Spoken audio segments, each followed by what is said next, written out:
Este hombre tenía que ser preparado para que no pensara matemáticamente cuando está pensando y proyectándose en los caminos de Dios. En los caminos de Dios tu matemática restrictiva no sirve. Los caminos de Dios son un milagro de día en día. ¿Estás contento realmente de que el Espíritu de Dios te llamó? Déjame decirte que las expectativas desde el día que Dios te llamó son infinitas. ¿Cuántos saben que Dios es infinito? Dios es infinito. Él no tiene tiempo. Sus fuerzas no se consumen. Él no se cansa jamás. Él jamás se deprime.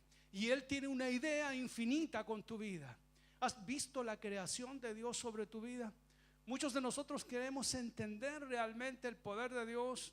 A veces, ¿sabes? Tenemos mucha confianza en lo que nos dice la gente.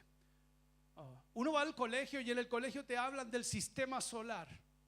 ¿A cuántos le enseñaron acerca del sistema solar? A mí de historia no me pregunte, pero el sistema solar me gustaba mucho. Creo que Cristóbal Colón descubrió América. El sistema solar.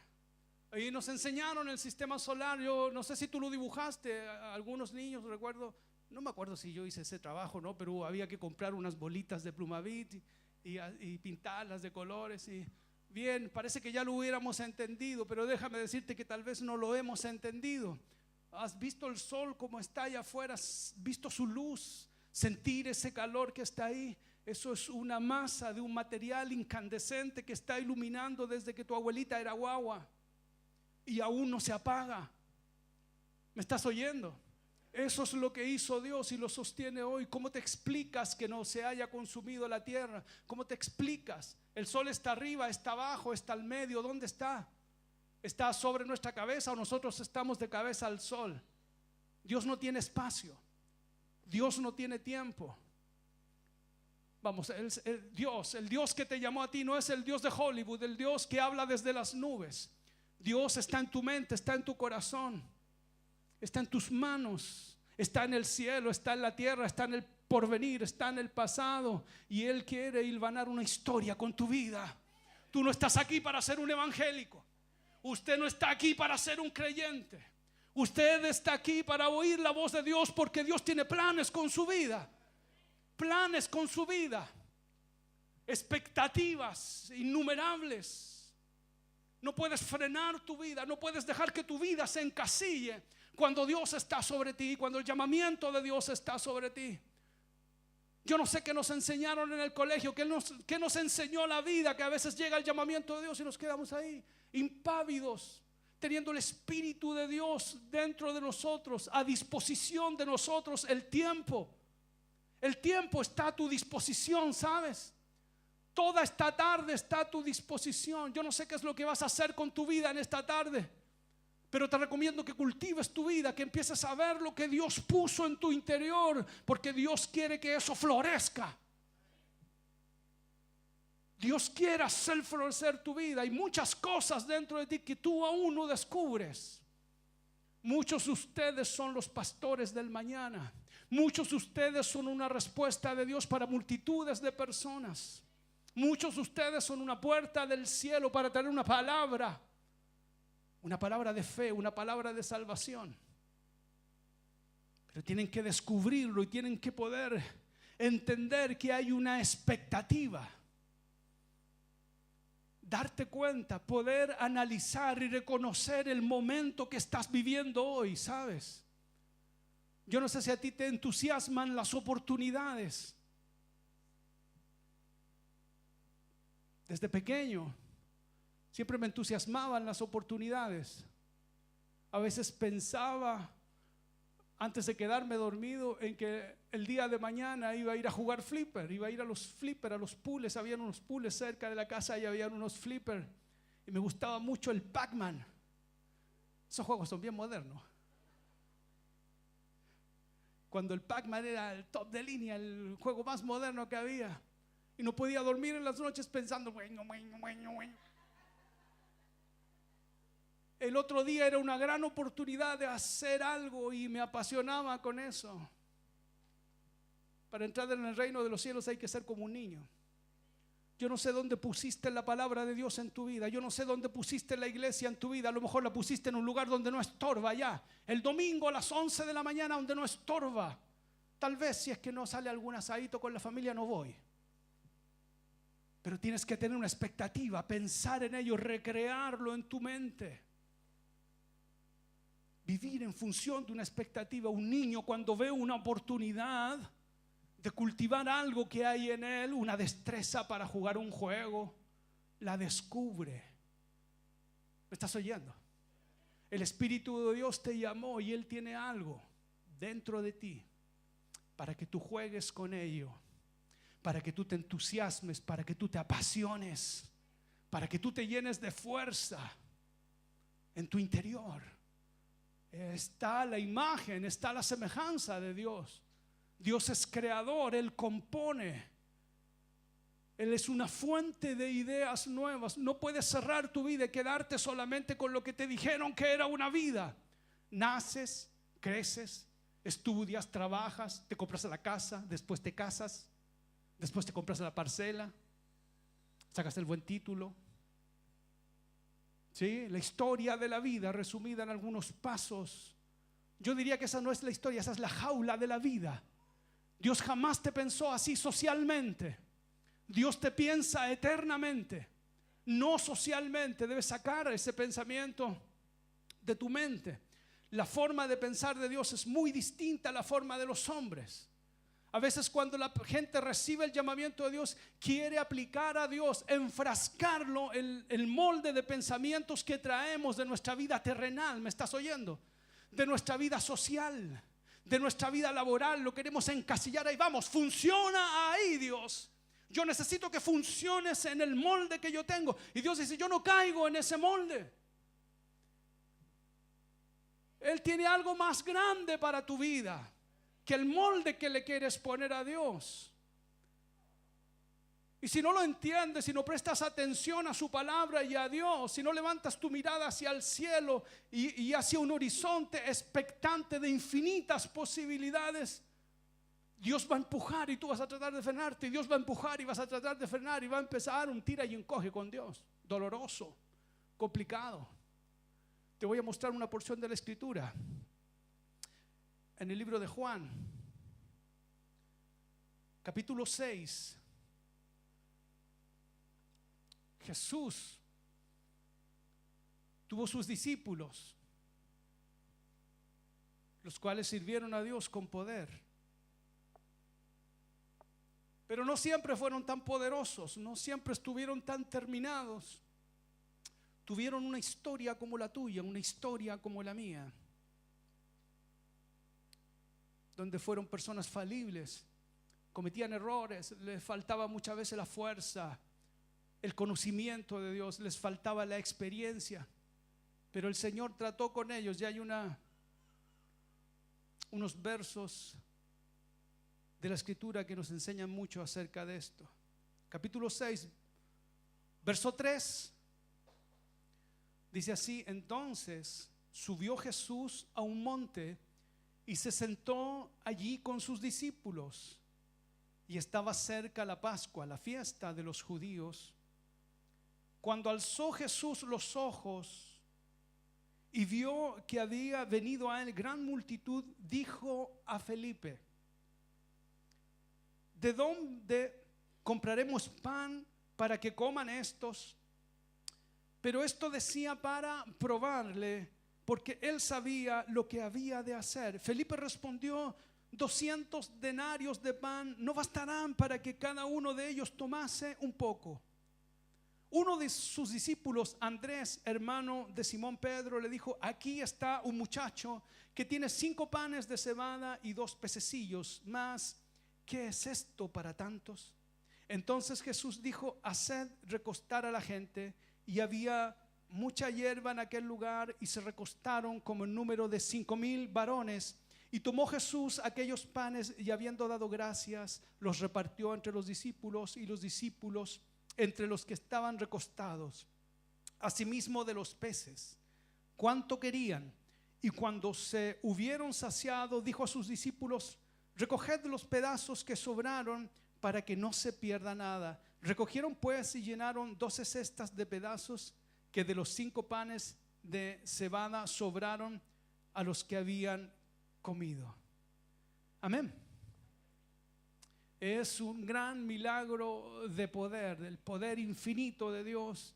El poder extraordinario y misterioso de Dios está plasmado en esta porción de la Escritura, donde habían muchos cientos o miles de personas, y Él convirtió este puñado de panes y un par de pececillos en la suficiente comida como para que todos ellos pudieran comer. Yo quiero invitarte en esta hora que podamos adentrarnos un poquito más en este episodio y podamos ver las personas que estaban participando y las vivencias que tuvieron. Bien, aquí está Felipe.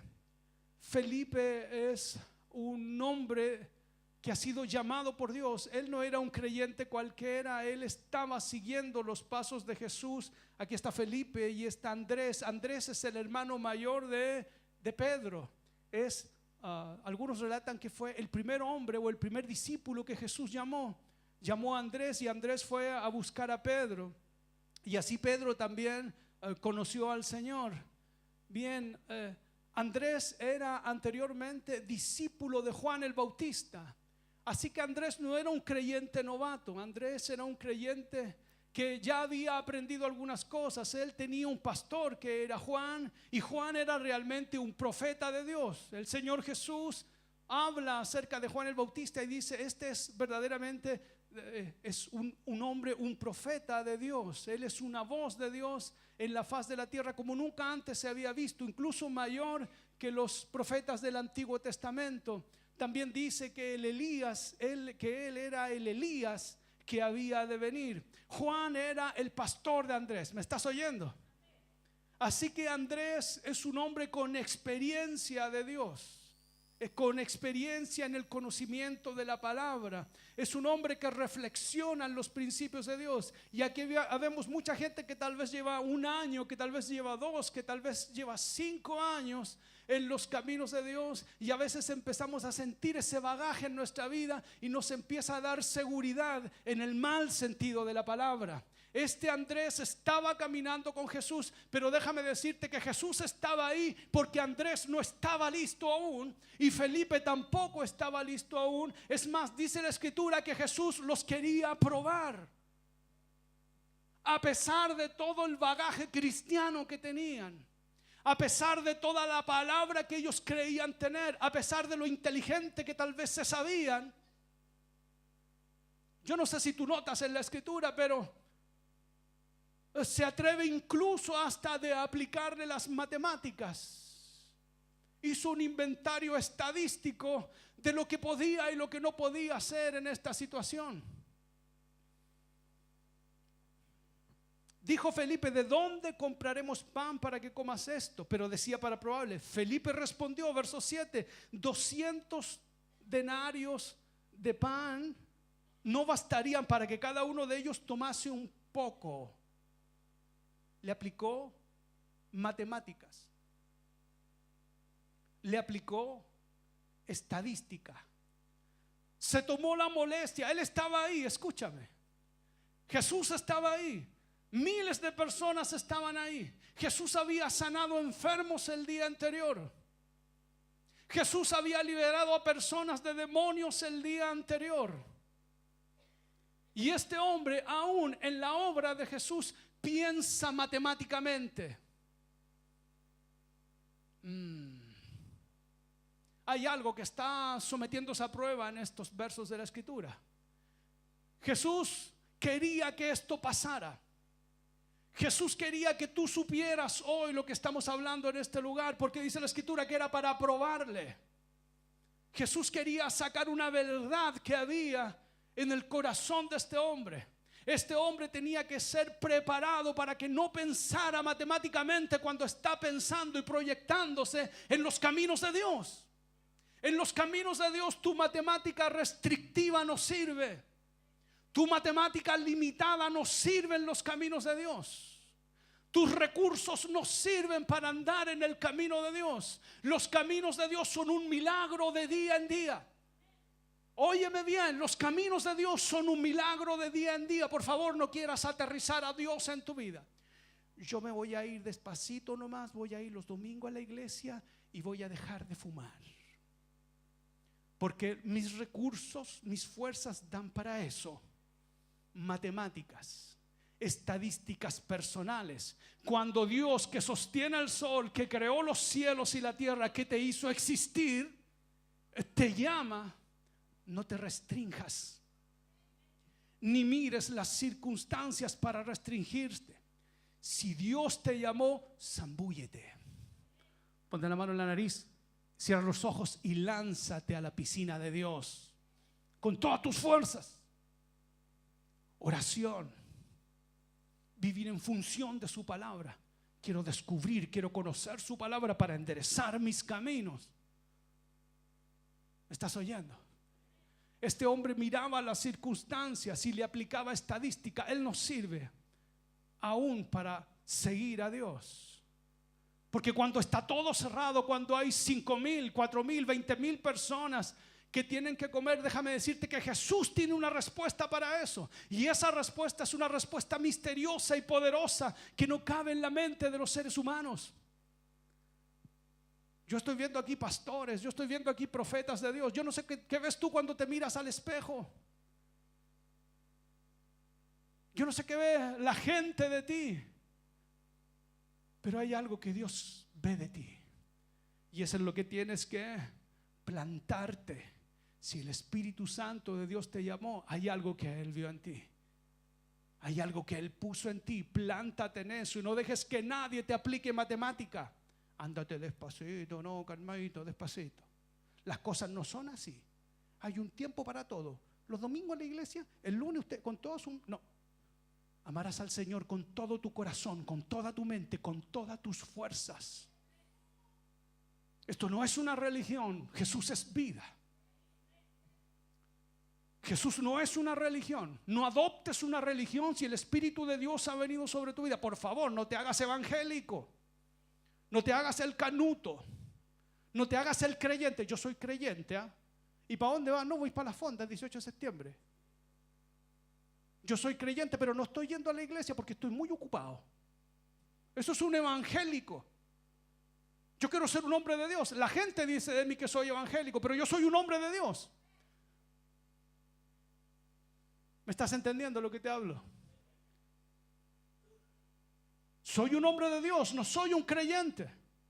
También creo, pero soy un hombre de Dios. Soy un hombre de Dios el lunes.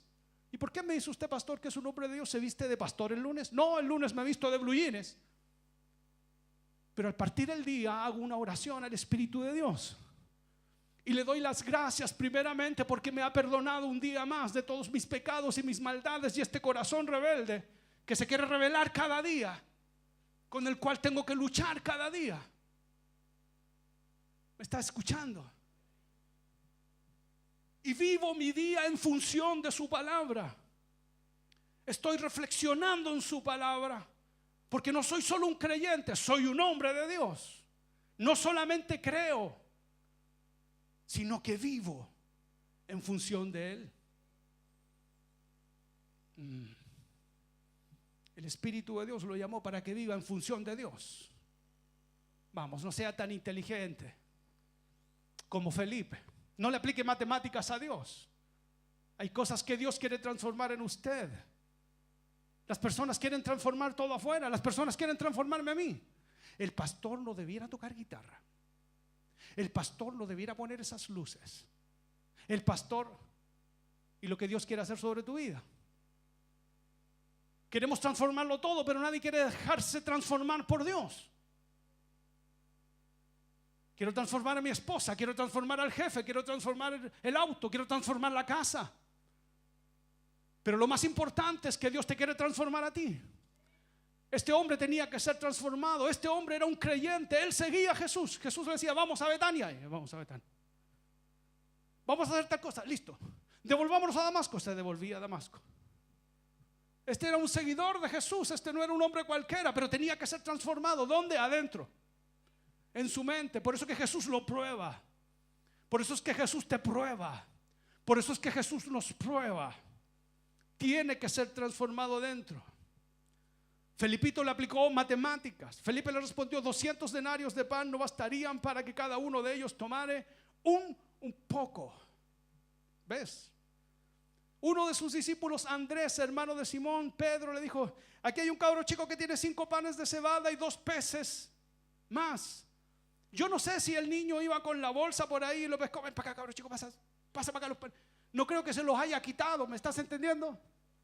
Cuando tú lees la escritura así, parece que el cabro chico venía tratando de sujetarle la bolsa con los panes y los peces. Te voy a decir cómo yo imagino este momento. En este momento los discípulos se revolotearon porque la gente estaba ahí, llevaba mucho rato, no había que comer. Entonces estaba el equipo de servicio con el equipo audiovisual y los músicos ahí. ¿Qué vamos a hacer? Mira toda la gente que hay. Y ya se está haciendo tarde y el pastor se alargó. Se alargó mucho con la alabanza. ¿Qué hacemos? Entonces, oye, ¿y si compramos unas bebidas y una galleta? No, son mucha gente, no nos va a alcanzar todo. Y andaba un cabrito chico ahí. Y el niño chico vio lo que pasaba y no le aplicó matemáticas, sino que fue con las expectativas. Y le dijo a Andrés, oiga, le dijo: yo tengo aquí unos pancitos, Andrés lo quedó mirando. No sabe sumar este cabrón chico. Vamos, Andrés no creía. Escucha lo que dice Andrés. Andrés no creía. Uno de sus discípulos, Andrés, hermano de Simón Pedro, le dijo: aquí está un muchacho que tiene 5 panes de cebada y 2 pececillos más. ¿Qué es esto para tantos?, le dijo. Este cabrón chico está loco. Se sacó los pillos Andrés. Andrés no tenía sus expectativas puestas en Jesús. Yo no sé, ¿dónde están tus expectativas puestas? Cuando miras tu vida, ¿en qué están puestas tus expectativas? ¿En lo que tienes en tu mano? ¿En lo que alguien te puede prestar? ¿En el mercado? ¿En los políticos? ¿En tus propias fuerzas? ¿Dónde están tus expectativas? Las expectativas de Andrés claramente no estaban puestas en Jesús. Él estaba esperando que pasara algo. Y le dice: aquí hay un niño chico que tiene 5 panes. Y Jesús le dice: pásamelos acá, voy a hacer un milagro. Tomo los 5 panes, ¿sabes? El muchacho. La escritura normalmente, cuando habla de muchachos, está hablando de un joven inexperto, imberbe. Siempre que tú lees en la escritura y se ocupa la palabra muchacho, está hablando de alguien que no sabe de la vida. Aquí hay un muchacho, le dice. Ese muchacho no llegó solo, ese muchacho llegó por fe ahí. El muchacho se inventarió. El muchacho vio los milagros de Jesús, vio a Jesús sanando enfermos, vio a Jesús expulsando demonios, vio a Jesús moviéndose poderosamente en la faz de la tierra. Y el muchacho miró sus panes y dijo: si yo los pongo en Jesús, Jesús resuelve este problema. Y no podía llegar a Jesús y llegó a Andresito. Oiga, Andrés, yo tengo la solución para esto. Pongan esto a los pies de Jesús. Y Andrés no creía. Ya pasa para acá, para no ser descortés. Pasa para acá. Mire, señor, y que un cabrito chico con 5 panes y 2 pescados, pero esta cuestión no alcanza para nada. Esta cuestión va a alcanzar para que toca la batería, ¿no?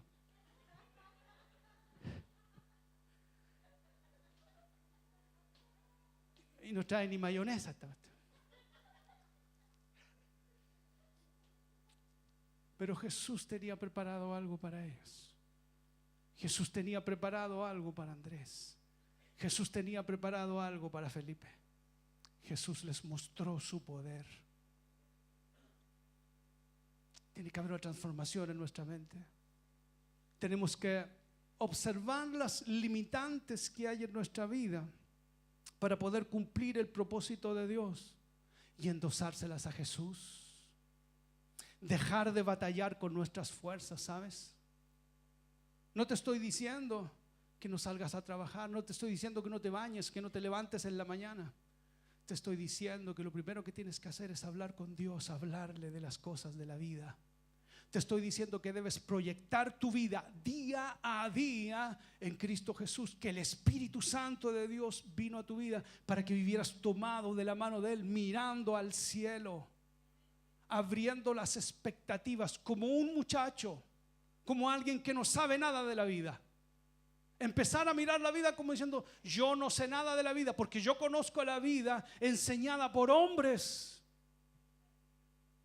Sobre todo la televisión te enseñó la vida, los noticiarios. ¿Has visto los noticiarios? Todo es malo, noticiarios, todo es malo. ¿Sabes por qué es malo? Hicieron un estudio científico de que la gente es más atraída por las noticias negativas que por las positivas. 10-1. Si tú colocas una noticia negativa, 10 personas la miran. Si colocas una positiva, solo una persona la mira.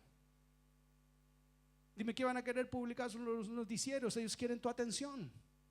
¿Por qué quieren tu atención? ¿Saben para qué se hizo la televisión? La televisión no se hizo para que te entretuvieras.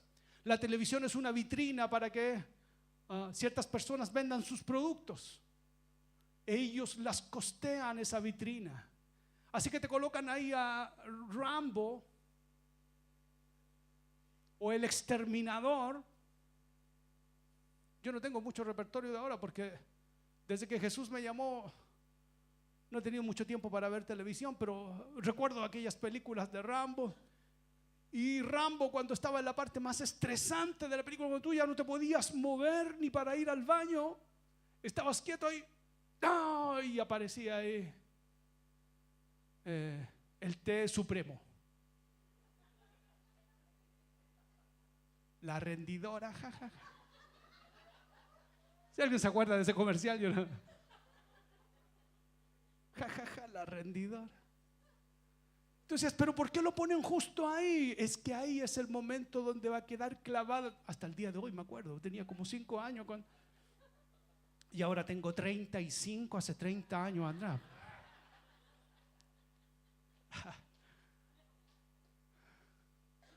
30 años después. ¿Por qué? Porque hay una empresa trabajando para que se grabe en tu mente. No pongas tanta atención para planificar tu vida en lo que estás viendo en la televisión. No pongas tanta atención para planificar tu vida de lo que aprendiste de los hombres, incluso de tu propia mente. Por favor, cómprate una Biblia y empieza a leerla. Aparta algo de tiempo para hablar con el Espíritu de Dios, el Espíritu de Dios. ¿Sabes? Ser cristiano no es aceptar a Jesús como Salvador. Ser cristiano es recibir sobre ti el señorío de Jesús. Jesús es Salvador en el momento que tú vienes, que te encuentras con la verdad de que estás podrido en pecados. Ahí es Salvador. Gracias, Señor, eres mi Salvador. Pero ya te pusiste de pie y ahora es tu Señor. ¿Me oyó? No puedes ser el Salvador al otro día y al otro día y al otro día de nuevo y todo el día. Estás frente a una tentación y dices: esto no lo tengo que tocar, porque a Jesús no le gusta. Pero Jesús, bueno, es mi Salvador, me salvó de nuevo y lo vuelvo a tocar y me vuelve a salvar. ¿Y hasta cuándo va a durar eso? Jesús es Señor. Me encuentro con Él y digo: gracias por salvarme. Y si no tengo que tocar aquello, Jesús es Señor. Voy a huir de ahí, porque Jesús es Señor. Salvador a la primera, no abuse. Jesús es Señor. Él es Rey y Señor. Como un paréntesis, ¿sabes que Jesús predicó acerca del infierno? Jesús enseñó acerca del infierno, más que acerca del cielo. Sus enseñanzas hablan mucho más acerca del infierno que del cielo. Él predicó más que todos los predicadores juntos acerca del infierno. desde su amor como una advertencia, para que supiéramos lo que pasa cuando no recibimos el señorío. Él se enseñorea de ti para llevarte por un camino de salvación. Cuando tú lo dejas que señoree sobre tu vida, lo que estás haciendo es dejar que Él te proteja. Pero nosotros insistimos en lo que aprendimos de los humanos que no tenían a Dios. Mis profesores no conocían a Dios. Las personas que hicieron las películas no conocen a Dios. Los periodistas no conocen a Dios. No los escuches. Escucha al Espíritu de Dios. Escucha tu palabra. Las matemáticas que aprendió Felipe no servían para los caminos de Dios. La moral que ellos aprendieron, tal vez de sus padres, tal vez de sus familiares, de su cultura, no servía para los caminos de Dios. La forma en que trabajas, la forma en que te relacionas, la forma en que te desarrollas emocionalmente, sexualmente, psicológicamente, no sirve para los caminos de Dios. Tienes que desecharla y empezar a aprender una nueva forma de vida conforme al Espíritu de Dios. Cuando das ese paso, la fuerza del Espíritu viene a tu corazón. Y no siempre se siente gozo, porque hay una porción de ti que empieza a morir. Esa porción que vive holgadamente en un mundo creado por Satanás. Se puso pesado el pastor. El mundo lo ideó Satanás. Él es el Señor del mundo. Y tú vives y estás en el mundo. El Señor dijo: Padre, no te pido que los saques del mundo, sino que los libres del mal. Los dejó en el mundo. Tú estás en el mundo, pero tienes que ser libre del mal. Estás en el mundo. Tú tienes un televisor, yo también tengo un televisor en casa. El televisor no es malo. Tú puedes colocar en YouTube y ver esta predicación. Puedes colocar un concierto de Marcos Barriento. En las noches antes de dormir, Jesús Adrián Romero. Es un poquito más lento. Chiste para músicos. No es malo, pero Satanás lo toma y mete su maldad, su mundo a través de él. Hay cosas que tú no tienes que ver. No dejes que venga el espíritu del mundo y meta basura en tu corazón por medio de la televisión. Escúchame. Hay conversaciones que tú no tienes que conversar con ciertas personas, porque el espíritu del mundo va a estar ahí tratando de meter basura en tu corazón. Si usted tiene un problema matrimonial, por favor, no converse con el amigo del trabajo, con la amiga del trabajo. Ay, que mi señora, fíjate que se picó. Si usted tiene un problema matrimonial, no le ande preguntando al vecino, al compañero, a la compañera de trabajo, ¿qué sabe su compañero o su compañero de trabajo? No le ande preguntando las cosas que pasan en su caminar cristiano a personas que no tienen a Jesús, por favor. Fíjate que el pastor dijo tal cosa en la iglesia. Ah, no, pero que estos gallos son. ¿Qué sabe? Si su mente está llena de mundo, no tiene el Espíritu Santo. ¿Me estás entendiendo lo que te digo? No consultes la televisión para ordenar tu vida. No consultes a las personas que no tienen a Dios en su vida para ordenar tu vida. Para eso Dios te llamó a la iglesia, donde habemos personas que caminamos conforme a Dios y damos la pelea para andar en su palabra, que vivimos en función de su palabra, de su Espíritu Santo, en función de su iglesia. 3 cosas que trata de destruir el espíritu del mundo: la iglesia, la relación que tienes con el Espíritu Santo y su palabra. Comentarios tales como: no, la iglesia somos todos, la iglesia está en todas partes, Dios está en todos lados.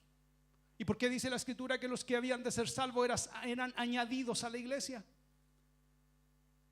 Y el Espíritu de Dios añadía a la iglesia a todos los que iban a ser salvos. Son añadidos a la iglesia. Si no fuese por la iglesia que fue antes que nosotros, usted no estaría aquí hoy, yo tampoco estaría aquí. Yo estaría con la caña ahora si es que estuviera vivo. Hediondo a cigarro, gordo así, de cerveza, no de mayonesa. Jesús. ¿Me está oyendo? La iglesia es algo que los creyentes, los cristianos, los hombres de Dios deben resguardar con todas sus fuerzas, con todo su amor, porque dice la escritura que Jesús dio su vida por la iglesia, porque dice la escritura que Jesús añade a la iglesia a los que han de ser salvos.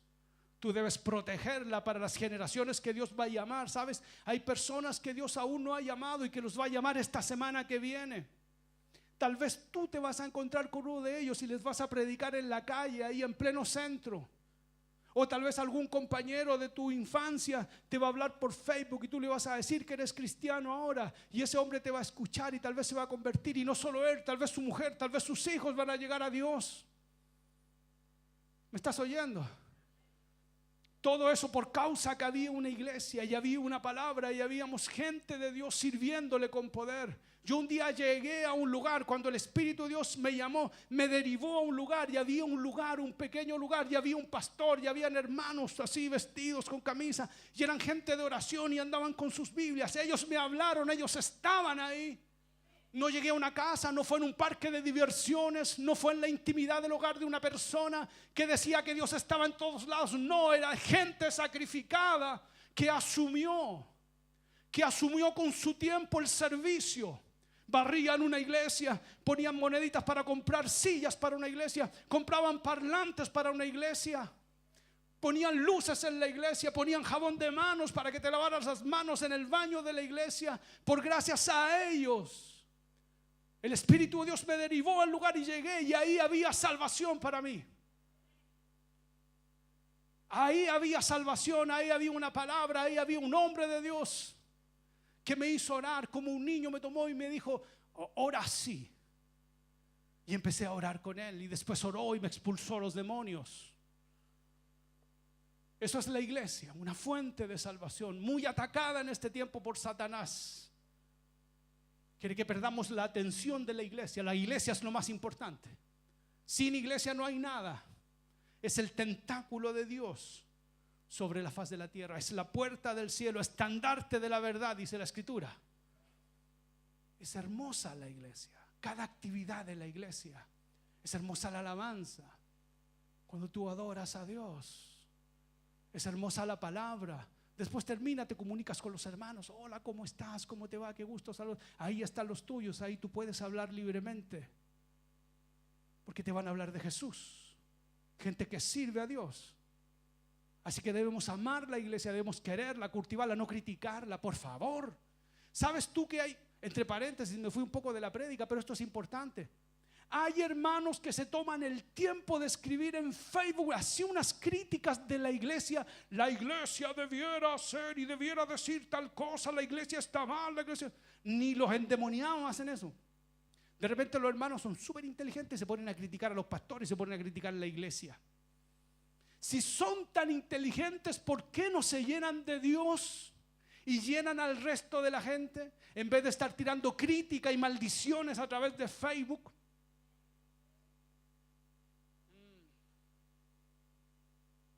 Si son tan inteligentes, si son tan iluminados y llenos de Dios, ¿por qué no mejor tiran una palabra por Facebook y ven realmente si logran tocar la vida de alguien y sembrar algo de bondad, de benignidad, o traen una luz para alguien? No, traen maldición, traen odio al corazón de los hermanos, de los mismos que están criticando y de los que se juntan a criticar con ellos. Abren puertas de crítica, de odio, de división.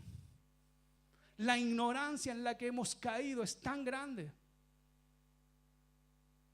Satanás ha impulsado eso, y para eso tienes que rendirte, porque lo hace a través de tu ego personal.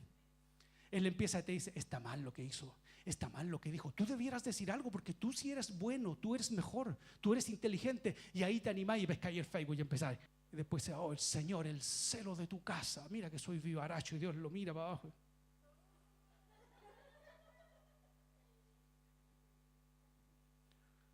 El Señor te aplaude del cielo: uy, qué buena con esa que tiraste, mucha gente se va a convertir, sembraste amor en tantos corazones, hijito.